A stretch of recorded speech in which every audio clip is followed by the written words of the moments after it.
Swastiastu. Om Awignamastu Namo Sidam.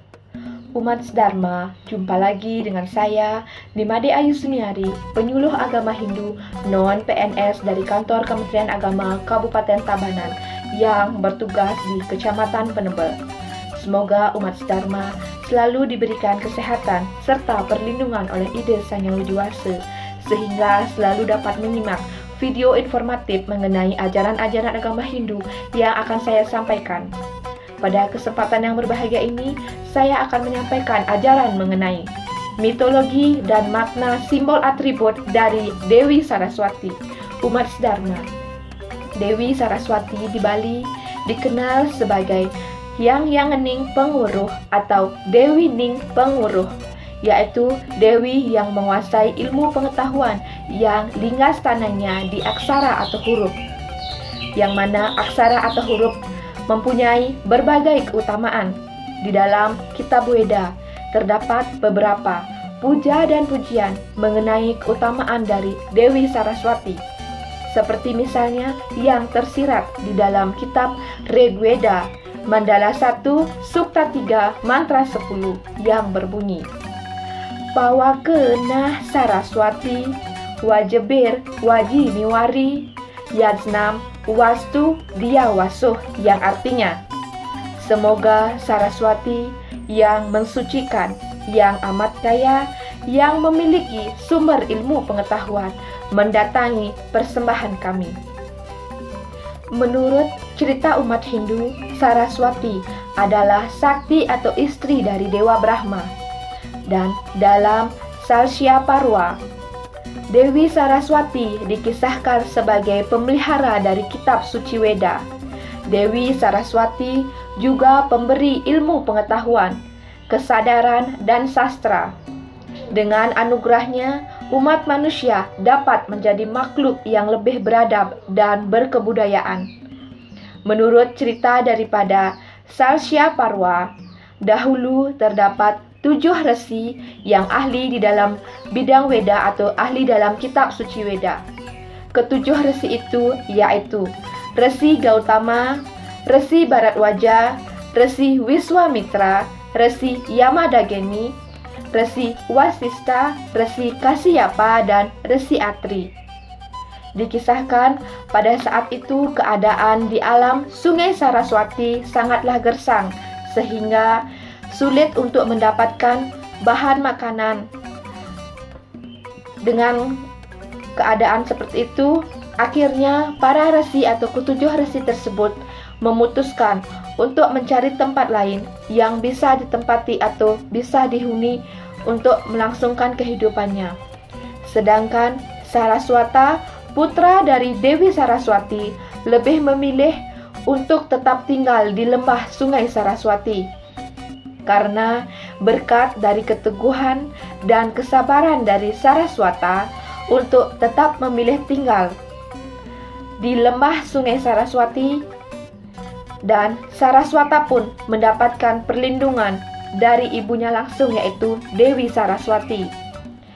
Kemudian para resi yang telah pergi dari lembah Sungai Saraswati lambat laun tidak tahan pada keadaan yang dialaminya, karena di tempat para resi yang baru juga sama sulit untuk mengubah nasib dan bertahan hidup.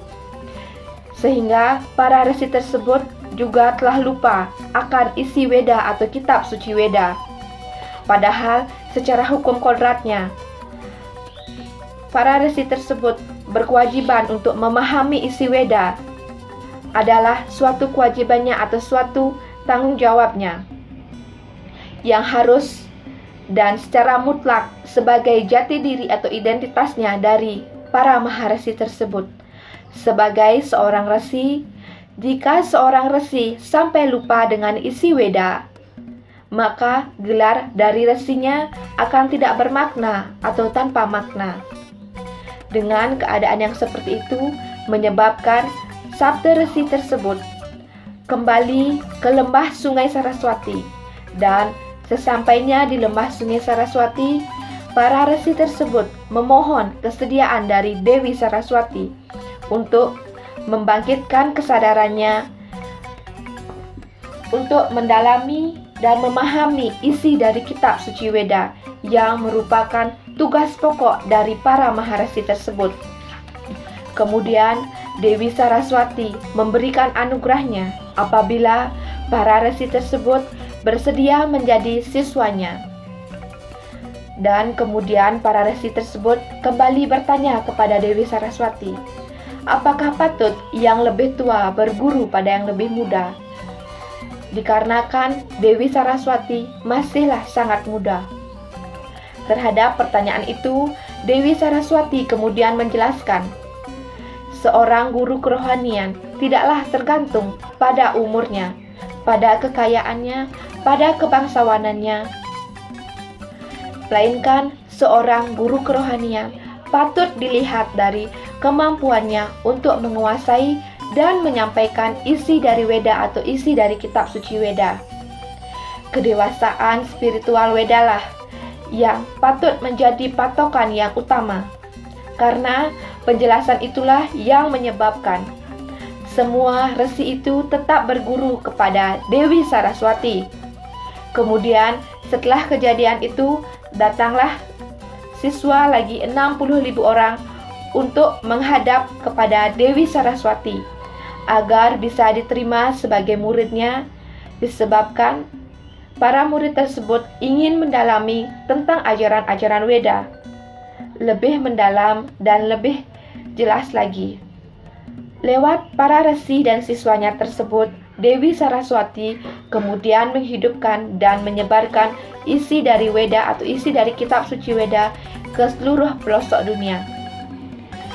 Dewi Saraswati digambarkan sebagai wanita yang sangat cantik, berkulit putih, bersih, dan perilakunya lemah lembut. Busananya putih gemerlap dan duduk di atas sekuntum bunga teratai. Dewi Saraswati digambarkan memiliki 4 tangan yang masing-masing memegang wina atau sejenis gitar, aksamala atau japamala atau tasbih, kumbaja atau kelopak bunga teratai, dan pustaka suci atau buku suci. Adapun arti dan makna dari simbol-simbol atribut tersebut dapat dijelaskan sebagai berikut. Yang pertama, Dewi yang melambangkan kekuatan yang indah dan lemah lembut dan mulia sebagaimana sifat dari ilmu pengetahuan itu. Yang kedua, Genitri yang melambangkan bahwa ilmu pengetahuan tidak ada batasnya atau tidak ada habisnya untuk dipelajari sepanjang zaman. Dan Genitri juga sebagai simbol dari kekebalan atau kekekalan yang tidak ada batasnya, yang sama halnya seperti ilmu pengetahuan tidak ada batasnya untuk mempelajarinya. Yang ketiga, pustaka suci yang melambangkan sarana untuk mengabadikan dari ilmu-ilmu pengetahuan tersebut, sehingga ilmu pengetahuan tersebut dapat diwariskan ke generasi-generasi berikutnya dan sebagai simbol dari ilmu pengetahuan yang sangat suci. Yang keempat, wina atau rebab melambangkan ilmu pengetahuan yang mempengaruhi dan memperluas rasa estetika dan keindahan. Wina juga sebagai simbol dari seni budaya yang sangat agung atau sangat besar. Yang kelima, teratai melambangkan ilmu pengetahuan itu bersifat sangatlah suci, sangat bersih. Kenapa harus dilambangkan sebagai bunga teratai? Karena bunga teratai tumbuhnya di dalam lumpur. Bunga teratai tetap bersih. Selain itu, teratai atau padma, akarnya di tanah, batangnya, daunnya di air, dan bunganya di udara, yang melambangkan kemampuan untuk tetap hidup di 3 alam, yaitu alam bur, alam buah, dan alam suah. Teratai juga merupakan simbol kesucian dari ilmu pengetahuan yang bersumber dari Sang Hyang Widi. Yang keenam, angsa melambangkan kekuatan dari ketiga dunia, yaitu alam bur, alam buah, dan alam suah. Sebab angsa dapat hidup pada ketiga unsur alam, yaitu di air, di darat, dan di udara. Demikianlah sifat-sifat ilmu pengetahuan menguasai ketiga alam tersebut. Selain itu, angsa juga melambangkan dari kearifan atau kebijaksanaan untuk membedakan yang baik dan yang buruk. Meskipun angsa mencari makan di tempat-tempat yang keruh, angsa selalu dapat membedakan mana makanan yang boleh dimakan dan mana makanan yang tidak dapat dimakan. Angsa juga sangat peka terhadap adanya rangsangan dari luar. Demikian juga diharapkan untuk orang-orang yang memiliki ilmu, selalu dapat membedakan mana yang baik dan mana yang buruk. Yang ketujuh, burung merak melambangkan dari kewibawaan. Burung merak memang terlihat anggun dan sangat berwibawa. Umat Dharma, seperti itulah yang dijelaskan, bahwa ilmu-ilmu kesucian dan ilmu pengetahuan tidak akan ada habisnya untuk selalu dipelajari.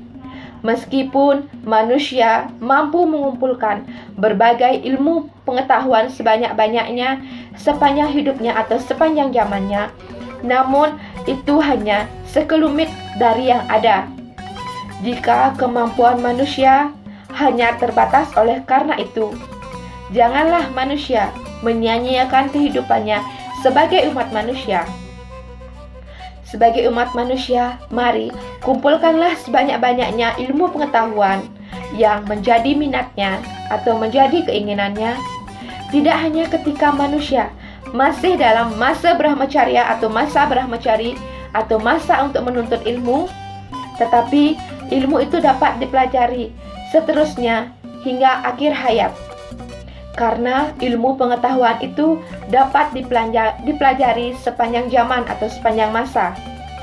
Semua ilmu pengetahuan atau ilmu pengetahuan itu memiliki kesucian, dan ilmu pengetahuan itu adalah bersifat sangat suci, sangat menarik, lemah lembut, indah, memperluas rasa, estetika, mengasah akal atau kecerdasan, mempertinggi kemampuan, mampu bertindak arif, bijaksana, mendidik, berwibawa, dan dapat diteruskan dari generasi ke generasi yang akan datang atau generasi berikutnya.